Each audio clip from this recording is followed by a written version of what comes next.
There appears to be absolutely no finish left on the top here. By the looks of it, I think originally there might have been like maybe an oil finish. I'm looking at this now thinking this should be a fairly quick refinish, but we'll see. I've said that before. Overall, the piece is not in terrible condition. I stand by my initial statement that it should be a fairly quick redo, nothing like the Art Deco piece I refinished just before this one. I'm going to try something new though. I'm going to make my own finish instead of using Odie's oil, Gilboy's, and the various other things that I use. So stay tuned on that front and keeping my fingers crossed that it will turn out.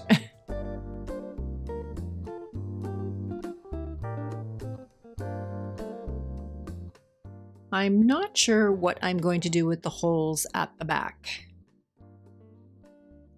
The veneer at the back matches all the veneer on the inside, so I kind of don't want to get rid of it because it looks the same as the sides, but I really don't like those nasty holes. And they've obviously made them for electrical cords. This one in the middle is not so bad. It's been done properly with a round drill bit. But what I don't like is that there's a glass door right in front of this hole, so you're going to see it. It's going to be very visible. I can't think of what exactly I'm going to do right now. I think I'll defer the decision to a later date. I'll handle the things that I can handle now. Just looking at the way this is constructed, it's a teak piece, it's a teak buffet, and the piece along the edge here, that is a solid piece of teak, which is not uncommon to have a solid piece along the edges. It's actually great when they do have a solid piece because the damage to the veneer is usually minimal that way. You don't get the hair. I'm just sorry about the grunting. I'm trying to pick it up with one hand and film. So you can go all along the edge down here as well. There's a bit of a chunk out of there, but that's not a big deal. The rest is just teak veneer. Very thin teak veneer, as you'll see back here. Let's see if I can get this in focus. It's really hard to see, but trust me, it's super thin. So I'm only going to be hand sanding this, or very, very lightly sanding it with my sander. I'm looking at the back right now. There's the holes that were cut out for the cords, but the back's not in bad shape. What I think I'll do, just to make it easier to refinish the insides, I'll take the two back pieces off. There's a combination of screws and nails holding the back piece on, so the screws are a bit unusual. More often you would find just finishing nails, but it'll also make getting the back off a little easier without destroying it, so that's a good thing. Overall, the piece is not in terrible condition. Taking a look at the doors to see how they're made. It's a teak veneer on particle board. Sorry, I haven't cleaned the dirt out of the grooves here, so that's why it's looking pretty nasty. Very thin veneer, just like the rest of the cabinet, but that's not unusual for the time period and the type of furniture it is. This is not a high-end piece of furniture. It's kind of one of those mass-produced pieces from probably the 60s. But when it's all redone, it looks stunning. The handle, very typical. But as you can see, the wood's in really good condition. There's no blemishes or anything on it, so it's gonna clean up really nice. Gonna need a smaller screwdriver. This one's too fat. It's not working.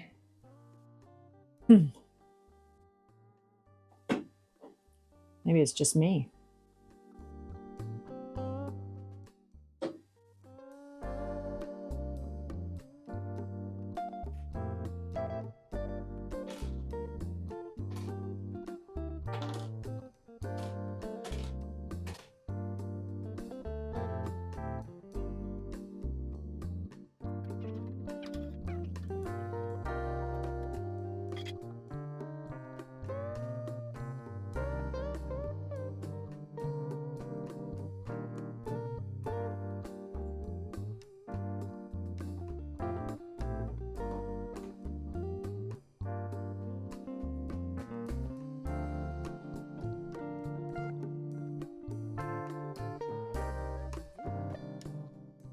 Here's a good shot of the inside of the doors.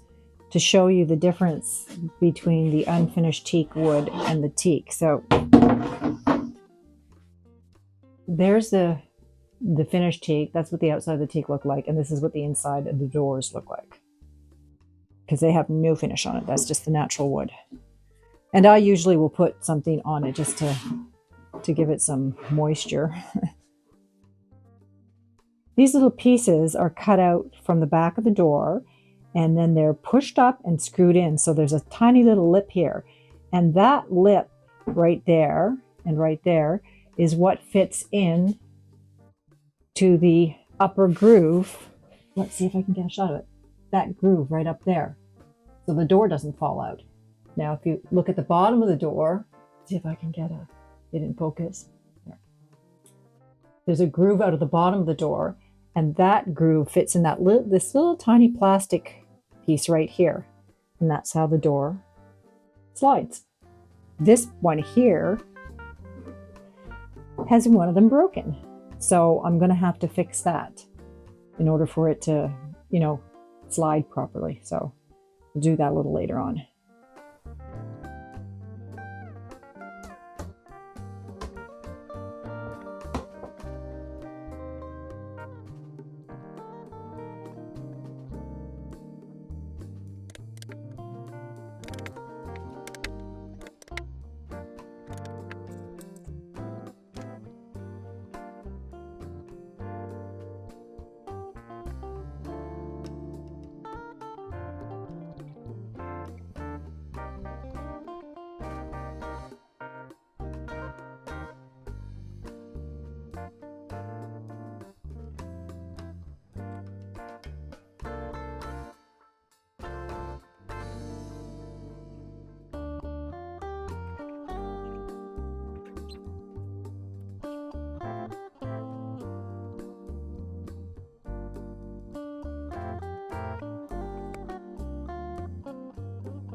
You can see here the difference it makes to the visibility of the wood grain by just cleaning it with mineral spirits.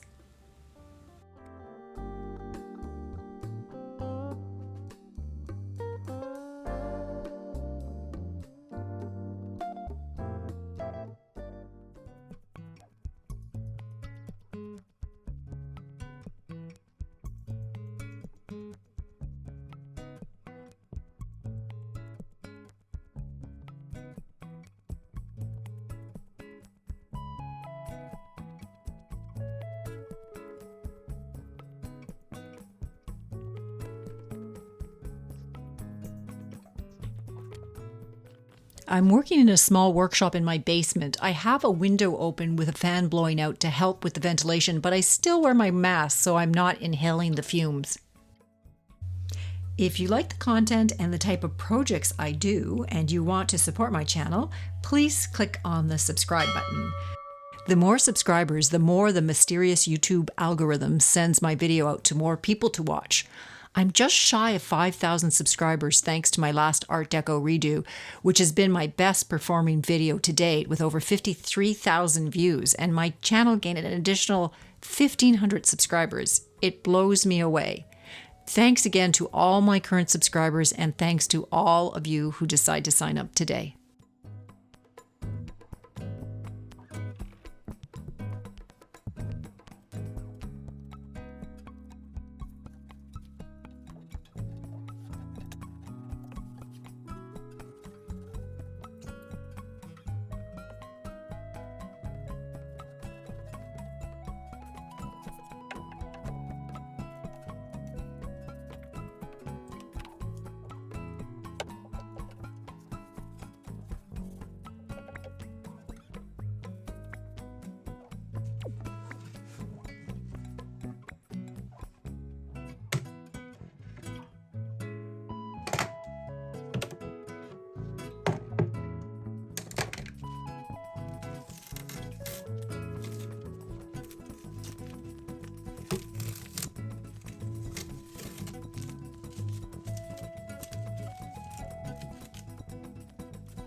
Sometimes you just have to get creative when you work by yourself and you have to lift heavy things.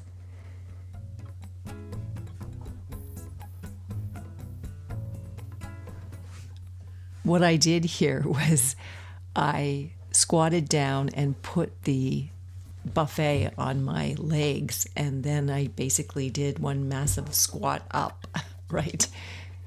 And then carried it over to my workbench. It worked. Got a bit of a dilemma here. This is the slot where the sliding doors go in. The piece of glass goes in the middle here, or goes in this slot right here, and the wood sliding doors go in the foreground slot. But this skinny little piece of particle board has let loose. So I'm going to have to glue it. It hasn't let loose at the edges here, so it's still intact here. Same down here, but in the middle, so it's all let loose. So what I think I'm going to do is I'm going to push it aside, get a paintbrush, and just put a strip of glue in there, bring this back into place, and then clamp it. And we'll see how that works.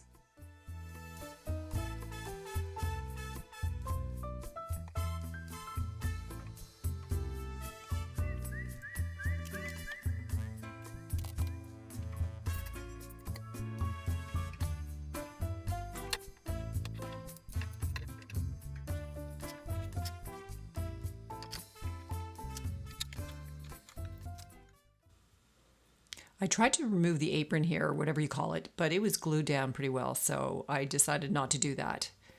This leg's pretty shaky in the front, but the leg in the back is very solid, so I'm going to tighten the screws to the front leg and see if that works.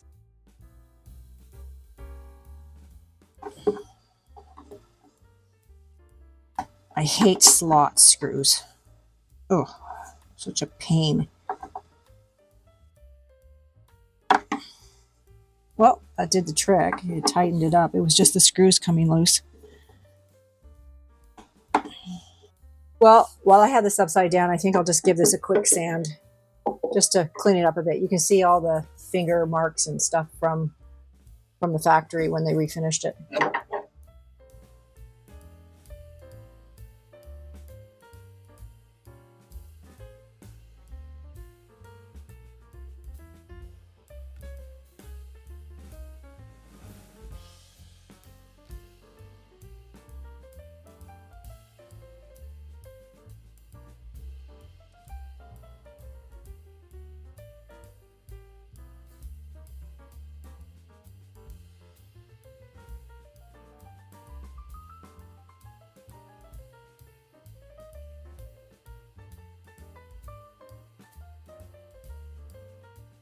The bottom is all sanded with 150 grit sandpaper, same with the legs.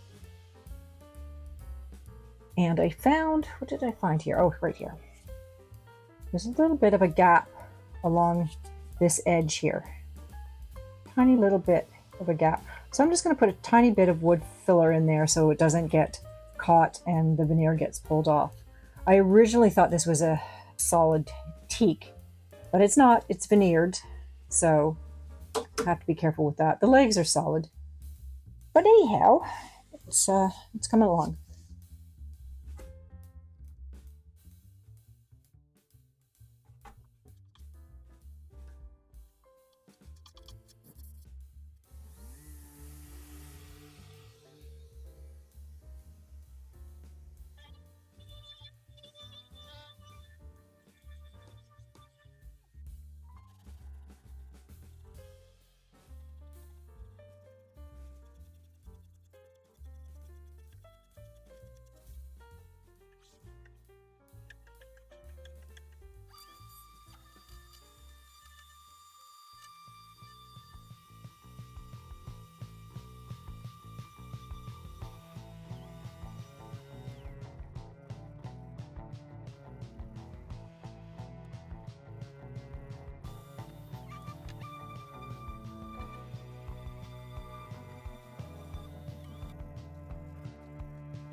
I'm using epoxy putty to repair the chipped particle board because it provides a stronger bond than regular wood filler. I tend to use the regular wood filler for more cosmetic repairs.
I'm using some light colored wood filler to fill some of the cracks on the outside back near one of the holes.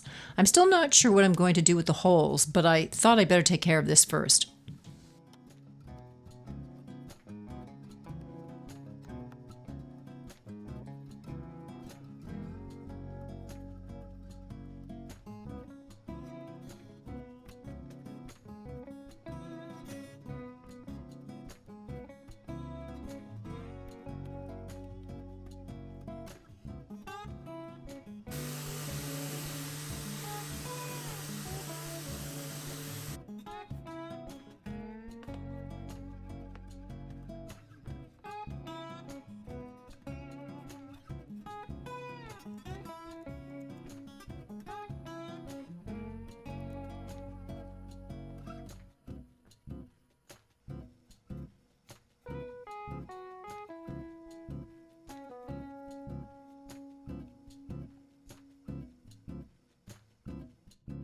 Inside the cabinet here, there seems to have been, I don't know, some sort of patch job on the veneer, and there was a seam running along here. You can kind of see it up here.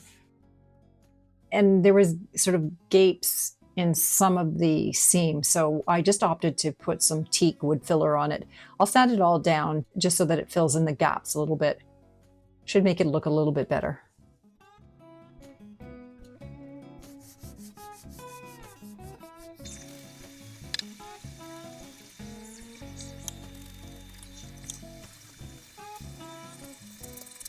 Along the edge here, I'm going to hand sand it because I've already blown through the veneer a very tiny bit at the top, and I just don't want to make it worse. I can in-paint that, no problem. You won't notice it. But yeah, that's the problem with sanding with a, an orbital sander or a machine sander, because it's more aggressive, and the veneer is so thin. If you put any slight pressure on the edge, it sort of rounds it over and takes off the veneer. So, a warning of caution when you go near the edges. Be careful. I think I'm leaning towards putting some Bondo in there right now to fill it. And then what I will do is I'll just, in-paint it afterwards. It's inside the part that has the sliding doors anyway. You won't see it unless you have the door open.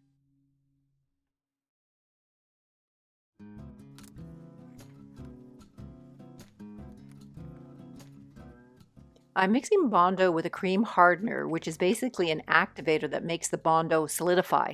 Just remember that once you've mixed together the two, you have limited minutes to get it right before it's unworkable. I placed a bit of painter's tape on the other side of the back so it won't go through, but I did make a small goof on this step. See if you can spot it. The repair with the Bondo on this side of the back, which is the outside, is as smooth as butter. I just have to do minimal sanding.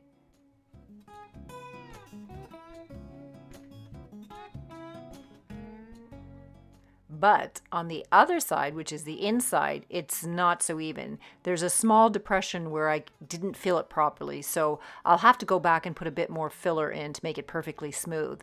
And that's my little goof. Next time I will tape the good side.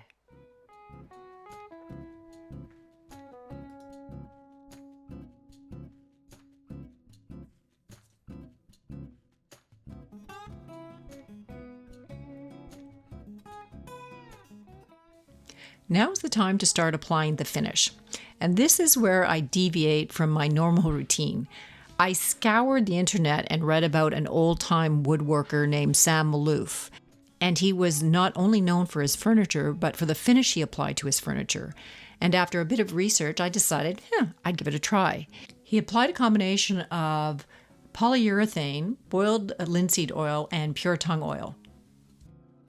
He mixed these in equal parts and rubbed it on with a rag. He would let it sit 20-30 minutes and then he'd wipe it off.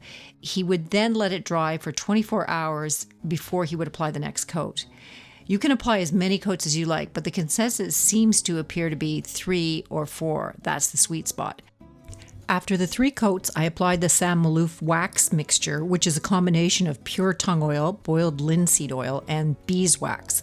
I mixed all 3 of these together, and then I heated them in a glass jar over boiling water, and once cooled, it became the consistency of a light wax. And at the very end, I applied 2 coats of this. I'm wiping on a thin coat of the first mixture, waiting about a half an hour, then wiping it off. The most important part is waiting until it's completely dry before applying the next coat, and that's about 24 hours. I applied 3 coats of this mixture and then 2 coats of the wax mixture for a total of 5.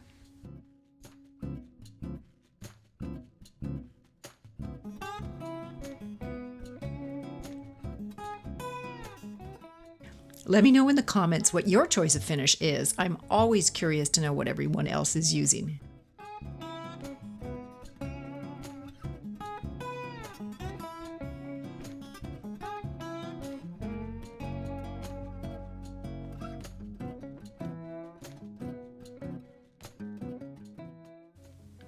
Here's the patch job on one of the holes in the back panel that I fixed with some paints. Not the best job, but I'm going to give it a bit of help with Mohawk blending sticks. I'm using a lighter color along the edges because I applied the paint a little too dark, so I just want to lighten it up. And remember that this is on the inside back at the bottom, so it will be hardly visible.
I've decided to put a desk grommet on the back to cover the hole, but still have access to using it for electrical cords if needed.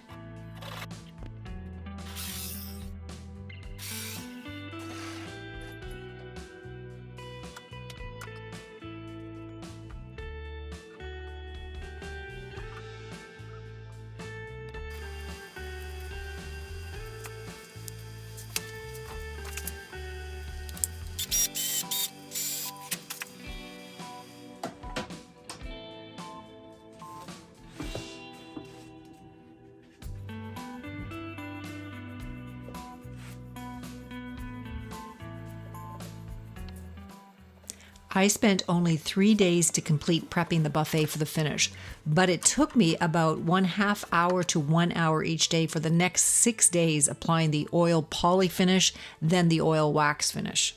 I'm not gonna lie, that was a little bit too long for my liking. And the finish was a little underwhelming. The piece does look good and it's buttery soft to touch, but I would like just a bit more of a sheen. And I feel the finish isn't as protective of the wood had I applied my usual Odie's or Gilboys. But this is what refinishing is all about, trying and learning new things and hanging on to the ones that serve you and letting go of the rest. Enjoy the reveal.